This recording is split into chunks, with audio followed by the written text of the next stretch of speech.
And welcome to Hannity. And tonight, more vile displays of hatred and extremism at far-left protests all across the country. And meanwhile, more and more embarrassing moments for your President Joe, plus Adam Schiff, robbed in Northern California. Well, now making him the latest California Democrat to become a victim of his party's own soft-on-crime policies. How's that no bail, defund, dismantle, reimagine the police thing working out? Not good for the American people at all. But we begin in New York, while President Trump spends yet another day in court, missing his wife Melania's birthday. Well, Joe Biden is shuffling around the city without a care in the world. Last night, attending a glitzy fundraiser, mixing up a date that is near and dear to his heart, telling the crowd, quote, "We certainly never forget the dark days of June 6th. June 6th? Really? Did Biden eventually correct himself? Anyway, he apparently did. Meanwhile, today, incredible news. Biden actually sat down for an interview, but sadly, hard-hitting questions were off the table.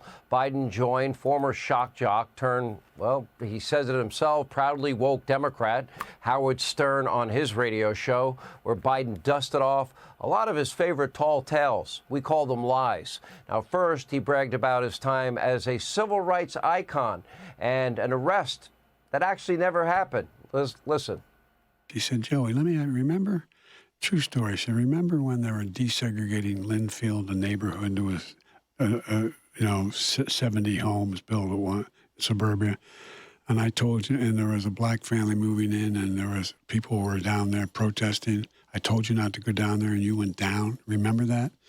And you got arrested, be standing on the porch with a black family. Right. And they brought you back, the police. And I said, yeah, Mom, I remember that.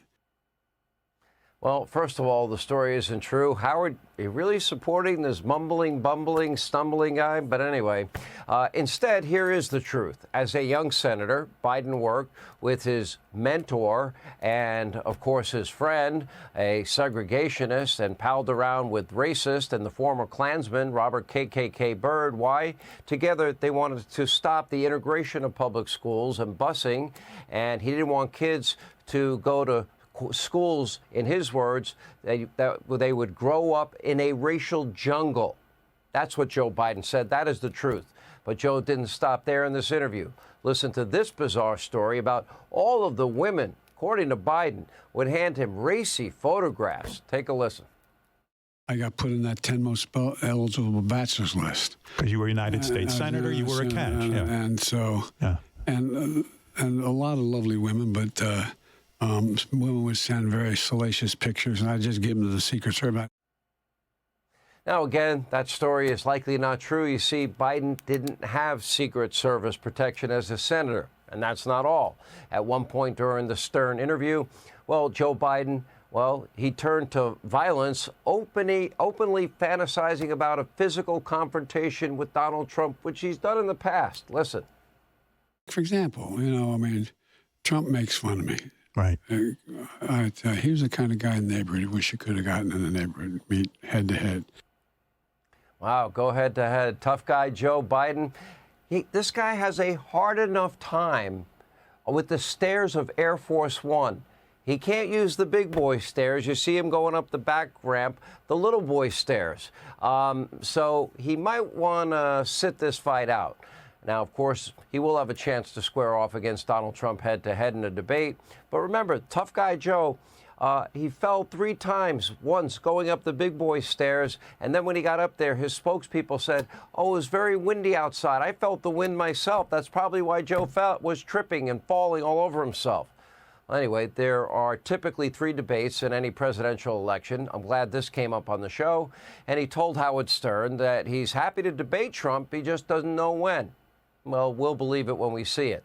At least one good thing did come out of that interview if that debate happens. But even Biden's closest allies seem to think that the president is just not capable of debating Trump. Remember, he couldn't even do the Super Bowl interview. It is no secret that Joe Biden is not doing well mentally or physically. And I'm sure that if he does have a debate, they'll just jack him up with Red Bull or caffeine or whatever he took before the State of the Union. That's when we saw jacked up Joe. Now, clearly, the White House is trying to hide what is obvious.